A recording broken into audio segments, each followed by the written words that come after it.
Be the first time I've seen a politician name drop themselves in this chamber, and I almost feel obliged to defend my poor old dear grandmother in this scenario, but I'm afraid I can't. It is true that my grandmother watches breakfast so that she can see lovely Simon every Thursday. But she's a wonderful, wonderful human being nonetheless. I do want to at first acknowledge actually the comments that were made by I will not be baited into talking about Simon Bridges any further.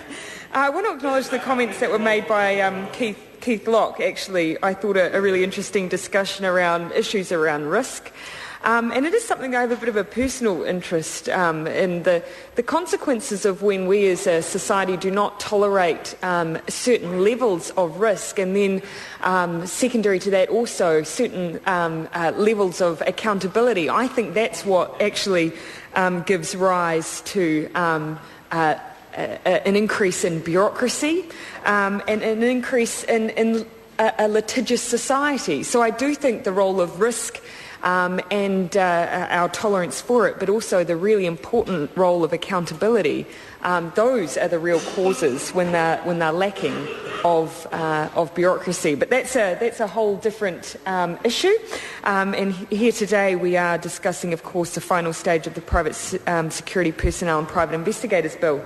And just two things before I go into a little more detail. The Minister pointed out in the beginning that, of course, this bill has been a while in the making, and I do want to acknowledge the work that the Honourable Clayton Cosgrove originally did on this bill. It is something that I think did require a bit of work, and probably that's proven by the fact that it did sit with Select Committee for a full 11 months. So if the National Government wishes to criticise for the length of time it's taken, that falls evenly, I think, on both sides of the House in that regard. And it isn't something that I would have liked to have seen rushed. It is in an area I think that we'll be revisiting for quite some time. And in fact, I would almost extend that to the point that although we do have pressing events coming up like the Rugby World Cup, I am loath to see us make significant changes which undermine some of the important things that we are obliged to balance. And privacy issues sit within that.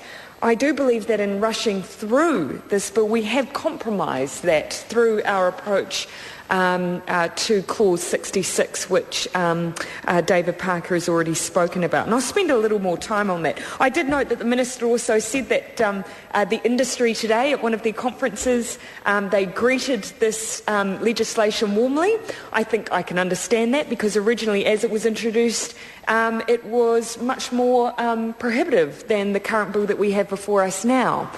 So I have absolutely no doubt as to why they welcomed that bill.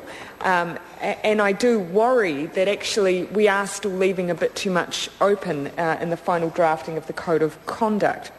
Three areas that I wanted to touch on, though, quickly. One is licensing, one is training, and one is this issue of Clause 66 in just a little more detail.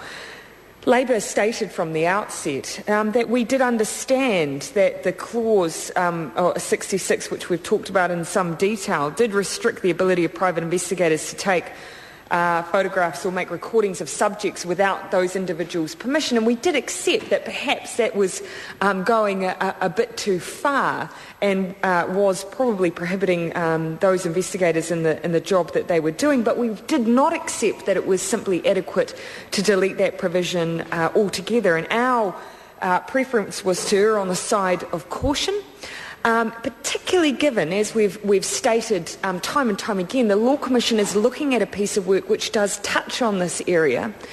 And I would have thought that particularly the national government would have been interested in at least two things: providing consistency in the way that we address privacy issues in this House, but secondly, the fact that if we were to remove Clause 66, put in a code of conduct, as the government has proposed, then we find that Law Commission comes back and proposes something completely different. The inconsistency, the cost of that on the industry, the impact of that on the industry, of having to rejig again if we find ourselves in that situation, is a costly one. And it does have an impact on those working in the area. And I would have thought that we would have paid a little more attention to that level of instability within the industry. So there were greater things at play, and I think a little more patience with this issue would have been helpful, and Clause 66 staying in place for the time being, and perhaps having an omnibus bill that dealt with privacy issues later down the track would have been a better way to deal with this situation. Then we came to the issue of training, something, of course, we wholeheartedly endorse, greater training of those working in this area, because as we've already talked about, private investigators and security guards are picking up areas of work that we may not have seen contracted out to the private sector as much as we are now. And we do know that there are some private companies who are already investing in their people, making sure that they're up to scratch and well trained, but there are some who are not, which of course is the purpose of having this set out in legislation and having a licensing regime in the first place.